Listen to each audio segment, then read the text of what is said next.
ಏನೋ ಚೆನ್ನಾಗಿ ಮಳೆಯಾಗಿ ಡ್ಯಾಮ್ ತುಂಬಿದ್ರೂ ಕೂಡ ನೀರು ಬಿಡುಗಡೆ ಮಾಡಬೇಕಾದಂತಹ ಪರಿಸ್ಥಿತಿ ಎದುರಾಯಿತು. ತುಂಗಭದ್ರಾ ನದಿಯ ಗೇಟ್ನ ಚೈನ್ ಲಿಂಕ್ ಕಟ್ ಆಗಿರುವ ವಿಚಾರಕ್ಕೆ ಸಂಬಂಧಪಟ್ಟಂತೆ ಅಧಿಕಾರಿಗಳ ಅಸಡ್ಡೆಯೇ ಈ ಅನಾಹುತಕ್ಕೆ ಕಾರಣವಾಯಿತಾ ಅನ್ನುವಂತಹ ಪ್ರಶ್ನೆ ಎದುರಾಗ್ತಾ ಇದೆ.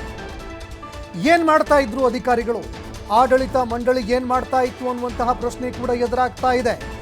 ಯಾಕಂದ್ರೆ ಮಳೆಯಾಗೋದಕ್ಕಿಂತ ಮುಂಚೆ ಯಾವ ರೀತಿಯಾಗಿ ವರ್ಕ್ ಆಗ್ತಾ ಇದೆ, ವರ್ಕ್ ಆಗ್ತಾ ಇಲ್ವಾ, ಏನಾದರೂ ಸಮಸ್ಯೆ ಇದೆಯಾ, ಇದೆಲ್ಲವನ್ನೂ ಕೂಡ ಅವಲೋಕನ ಮಾಡುವಂತಹ ಕೆಲಸವನ್ನ ಅಧಿಕಾರಿಗಳು ಮಾಡಬೇಕಾಗಿತ್ತು. ಟಿಬಿ ಡ್ಯಾಮ್ ಆಡಳಿತ ಮಂಡಳಿ ಅಧಿಕಾರಿಗಳ ಮೇಲೆ ಗಂಭೀರ ಆರೋಪ ಕೇಳಿಬರ್ತಾ ಇದೆ. ಕಳೆದ ತಿಂಗಳಷ್ಟೇ ಕ್ರಸ್ಟ್ ಗೇಟ್ ದುರಸ್ತಿಯನ್ನ ಮಾಡಲಾಗಿತ್ತು ಅನ್ನುವಂತಹ ಮಾಹಿತಿ ಈಗ ಹೊರಬೀಳುತ್ತಾ ಇದೆ. ಎಷ್ಟು ದಿನ ಆಗಿತ್ತು ಹಾಗಾದ್ರೆ ಕ್ರಸ್ಟ್ ಗೇಟ್ ಅನ್ನ ದುರಸ್ತಿ ಮಾಡಿ ರಿಪೇರಿ ಮಾಡಿಸಿ? ಕೇವಲ 1 ತಿಂಗಳಷ್ಟೇ ಆಗಿತ್ತು. ಕಳೆದ ತಿಂಗಳಷ್ಟೇ ಈ ಕ್ರಸ್ಟ್ ಗೇಟ್ ಅನ್ನ ದುರಸ್ತಿ ಮಾಡಿಸಲಾಗಿತ್ತು ಅನ್ನುವಂತಹ ಮಾಹಿತಿ ಈಗ TV5 ಕನ್ನಡಕ್ಕೆ ಲಭ್ಯವಾಗ್ತಾ ಇರುವಂತದ್ದು. ನೋಡಿ, 65 ಕೋಟಿ ವೆಚ್ಚದಲ್ಲಿ ಕ್ರಸ್ಟ್ ಗೇಟ್ಗಳಿಗೆ ಸಿಮೆಂಟ್ ಫಿಲ್ಲಿಂಗ್ ಕೆಲಸವನ್ನು ಕೂಡ ಮಾಡಲಾಗಿತ್ತು.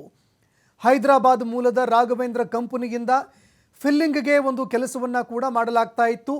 ಗೇಟ್ ಮೇಂಟೆನೆನ್ಸ್ ಗಮನಿಸದೆ ಕಾಮಗಾರಿ ಮಾಡಿದ್ರ ಅನ್ನುವಂತಹ ಪ್ರಶ್ನೆ ಕೂಡ ಇಲ್ಲಿ ಎದುರಾಗ್ತಾ ಇರುವಂಥದ್ದು. ಅದರಲ್ಲೂ ಕೂಡ ಬಹಳಷ್ಟು ಸೂಕ್ಷ್ಮವಾಗಿರುವಂತಹ ಕಾಮಗಾರಿ. ಈ ಕಾಮಗಾರಿಯನ್ನು ಮಾಡುವಂತಹ ಸಂದರ್ಭದಲ್ಲಿ ಗೇಟ್ನ ಮೇಂಟೆನೆನ್ಸ್ ಏನಿತ್ತು, ಆ ಮೇಂಟೆನೆನ್ಸನ್ನು ಸಂಪೂರ್ಣವಾಗಿ ಗಮನದಲ್ಲಿ ಇಟ್ಕೊಳ್ಬೇಕಾಗಿತ್ತು. ಆದರೆ ಅದನ್ನು ಗಮನಿಸದೆ ಕಾಮಗಾರಿ ಏನಾದರೂ ಮಾಡಿದ್ರ ಈ ರೀತಿಯಾಗಿರುವಂತಹ ಒಂದು ಪ್ರಶ್ನೆ ಹುಟ್ಕೊಳ್ತಾ ಇದೆ. ಕೋಟಿ ಕೋಟಿ ಹಣವನ್ನು ಕೇವಲ ನಿರ್ವಹಣೆಗೆ ಅಂತಾನೆ ಅಧಿಕಾರಿಗಳು ಖರ್ಚು ಮಾಡಿದ್ದಾರೆ. ಇದೀಗ ಕ್ರಸ್ಟ್ ಗೇಟ್ ಕೊಚ್ಚಿ ಹೋಗಿ ಗಂಭೀರವಾದಂತಹ ಪ್ರಮಾದ ಉಂಟಾಗಿದೆ. ಆದರೆ ಈ ಪ್ರಮಾದಕ್ಕೆ ಹೊಣೆಗಾರರು ಯಾರು ಅನ್ನುವಂತಹ ಪ್ರಶ್ನೆ ಎದುರಾಗ್ತಾ ಇದೆ. ಪ್ರಹ್ಲಾದ್ ಜೋಶಿ ಗಂಭೀರ ಆರೋಪ ಮಾಡಿದ್ದಾರೆ.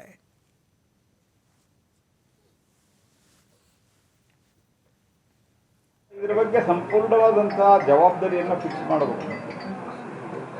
ಯಾಕಂದ್ರೆ ದೊಡ್ಡ ಪ್ರಮಾಣದಲ್ಲಿ ಮಳೆಯಾಗಿ ಬೇಗ ಈ ಸತ್ಯ ಕಂಪ್ಯಾರಿಟಿವ್ಲಿ ಬೇಗ ಡ್ಯಾಮ್ಗಳು ತುಂಬಿತ್ತು. ಮೇಂಟೈನ್ ಮಾಡಬೇಕು, ಅದನ್ನು ನೋಡಬೇಕು. ಮಳೆ ಬರೋಕ್ಕಿಂತ ಮೊದಲು ಇದು ಮಾಡದೇ ಇರೋರ ಮೇಲೆ ಅತ್ಯಂತ ಕಟ್ಟುನಿಟ್ಟಿನ ಕ್ರಮ ಕೈಗೊಳ್ಳಬೇಕು. ಈಗೇನು ಇರೋದರ ವ್ಯವಸ್ಥೆಯಲ್ಲಿ ಏನು, ಯಾಕಂದ್ರೆ ಅದು ಟೆಕ್ನಿಕಲ್ ಇದೆ, ಏನು ಮಾಡಬೇಕು ಏನಿಲ್ಲ ಅನ್ನುವಂಥದ್ದು ಅಲ್ಲಿರುವಂಥ ಇಂಜಿನಿಯರ್ಸ್ ಇತ್ಯಾದಿಗೂ ತೀರ್ಮಾನ ತಗೋಬೇಕು. ಆದರೆ ಆಗಿರುವಂಥ ಸಂಗತಿ ಮಾತ್ರ ಭಾಳ ದುರ್ದೈವ ಸಂಗತಿ. ಯಾಕಂದ್ರೆ ದೊಡ್ಡ ಪ್ರಮಾಣದಲ್ಲಿ ನೀರು ಖಾಲಿ ಮಾಡಬೇಕಾಗಿದೆ. ಅಕಸ್ಮಾತ್ ಇದೇ ಪ್ರಮಾಣದಲ್ಲಿ ಮಳೆ ಬರಲಿಲ್ಲ ಅಂದರೆ ಡ್ಯಾಮ್ ತುಂಬಲ್ಲ. ಹಾಗಾಗಿ it is very very unfortunate and very serious action should be initiated against the concerned officer.